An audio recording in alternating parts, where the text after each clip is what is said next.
Welcome back, friends. Today we are going to discuss about vital force.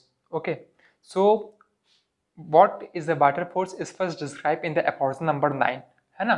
उसमें बताया गया कि importance of vital force के बारे में. ठीक है, तो as you are seeing the slip of the aphorism number 9 on your screen, which state that in the healthy condition of a man, the spiritual vital force means autocracy, the dynamics that animate the material body organism rules with an unbounded sway and retain all the parts of the organism in the admirable, harmonious and vital operation as record the both sensation and function so that our indwelling reason gifted mind can freely employ the living and healthy instrument for the higher purpose of our existence. मतलब क्या हुआ इसका कि इसमें ये बताया गया कि वाइटल फोर्स की हमारी इंपॉर्टेंस क्या है. ठीक है, तो उसमें ये है कि जो वाइटल फोर्स है, ठीक है, यही हमारे बॉडी को एनिमेट करता है, मेटेरियलाइज प्रोवाइड कराता है. ठीक है, जैसे हमारी किसी बॉडी में अगर वाइटल फोर्स नहीं है, ठीक है, तो होगा क्या इससे कि बॉडी में जो उसका मेटलाइजेशन यानी कि सेल्फ प्रिजर्वेशन जो है नहीं हो पाएगा बॉडी में. यानी कि आप देखते हो कि जो लोग जिनकी डेथ हो जाती है उनमें वाइटल फोर्स एब्सेंट होता है. ठीक है, तो ये बॉडी अल्टीमेटली क्या हो जाती है, डिकम्पोज हो जाती है ना. फाइनली इसका फेट यही होता है. मगर due to the presence of vital force, है ना, it causes the materialization of our body. ठीक है, उसके बाद एफोर्स नंबर 10 में हमको ये बताया गया है कि अगर वाइटल फोर्स अगर एब्सेंट हो जाए, ठीक है, तो उस कंडीशन में हमारा क्या होता है.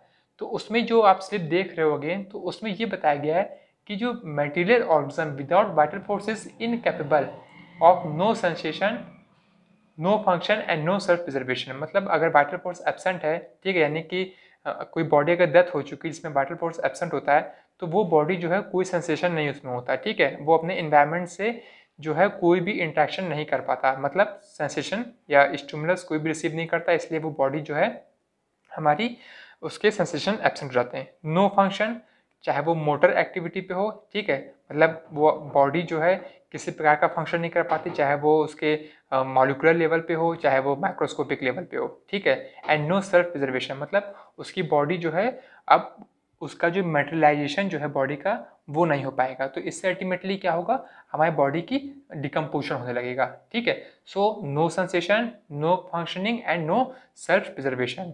ठीक है, इसका मतलब ये हुआ. And it derives all the sensation and perform all the function of the life solely by the means of immaterial beings, means vital force, which animates the material organism in health and the disease. मतलब क्या हुआ, जो vital force ही हमारा एक ऐसी चीज है जो कि बॉडी में फंक्शन और सेंसेशन और हमारा सेल्फ प्रिजर्वेशन तो करता ही करता है, साथ साथ हमारे बॉडी को ये इसी की वजह से हमारी लाइफ का एग्जिस्टेंस है.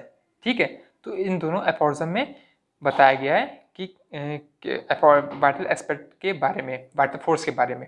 ठीक है, तो आइए अब हम देखते हैं फीचर्स ऑफ वाइटल फोर्स. तो वाइटल फोर्स का जो फीचर है ना, इसके 4 फीचर्स हैं जो कि मैंने पेंटागन के फॉर्म में इसको बना रखा है. ठीक है, सबसे पहला फीचर जो है वो सुपर सेंसुअल होता है. मतलब जो वाइटल फोर्स है ये एक मेटलिस्टिक थिंग नहीं है. हाँ, हालांकि हमारी बॉडी जो कि मटेरियल है उसको उसकी मेटेरियलाइजेशन के लिए पॉजिटिव एजेंट जो है वो वाइटल फोर्स ही है. अगर वाइटल फोर्स है तभी बॉडी में जो है सेल्फ प्रिजर्वेशन हो पाएगा. अदरवाइज जो डिसीज फोर्स होते हैं, ठीक है, यानी कि जो माइक्रोब्स वगैरह ये सब अल्टीमेटली बॉडी को डिकम्पोज कर देंगे, जो कि हमें देखने को मिलता है at the time of post, मतलब late effect of postmortem. Okay, ये हो गया सुपर सेंसुअल. मतलब कि हम इसको देख तो नहीं सकते, मगर हाँ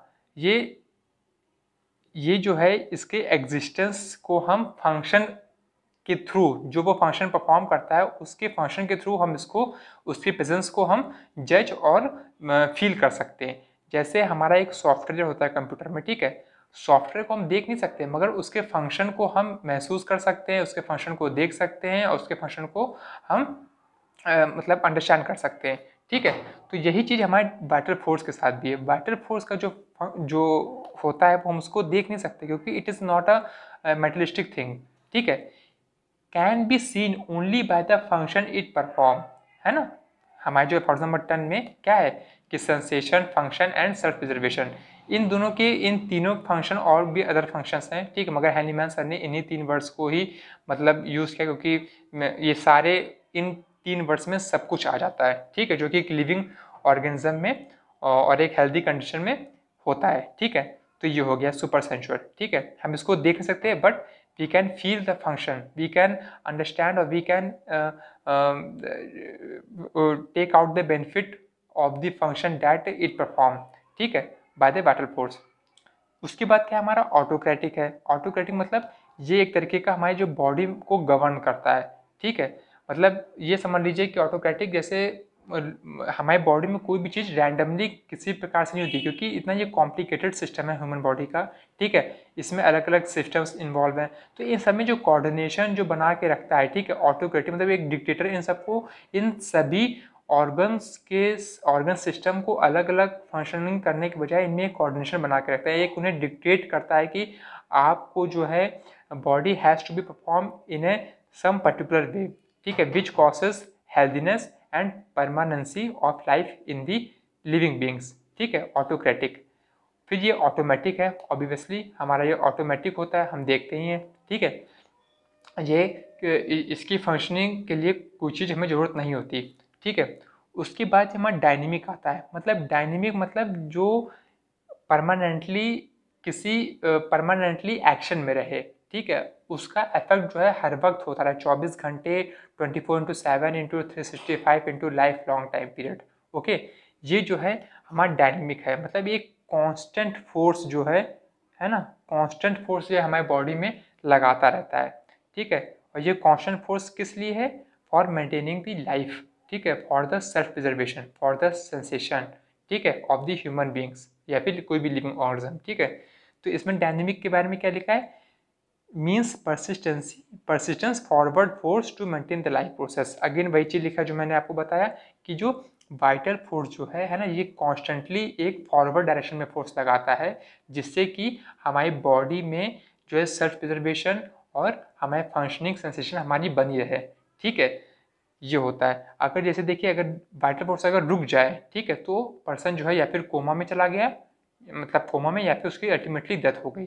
ठीक है, मगर ऐसा तो नहीं होता।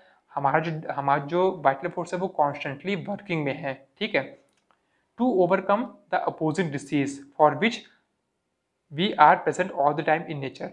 और इसे इसलिए रहना पड़ता है वाइटल फोर्स को हर वक्त डायनेमिक इन एक्शन, बिकॉज क्योंकि हम जानते हैं कि हमारी जो सराउंडिंग है it is full of the disease force, morbific force. ठीक है, तो अगर वाइटल फोर्स अगर कभी भी या किसी समय अगर मान लीजिए कि वो स्टॉप हो गया, ठीक है, तो दे द अपॉर्चुनिटी डिसीज एजेंट जो होते हैं ना, वो तुरंत बॉडी पे अपना कब्जा शुरू कर देंगे।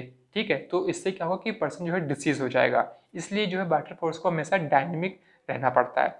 उसके बाद ये अनइंटेलिजेंट है, क्योंकि ये वाइटल फोर्स मतलब जहाँ फोर्स है वहाँ एनर्जी है। ठीक है, तो ऑब्वियसली जो एनर्जी होती है वो एक अनइंटेलिजेंट होती है, मतलब उसे ये नहीं पता होता है कि उसे कैसे अपने आप को मैनिपुलेट करना है, सिचुएशन को कैसे मैनिपुलेट करना है। उसका जो काम है वो करके रहेगा।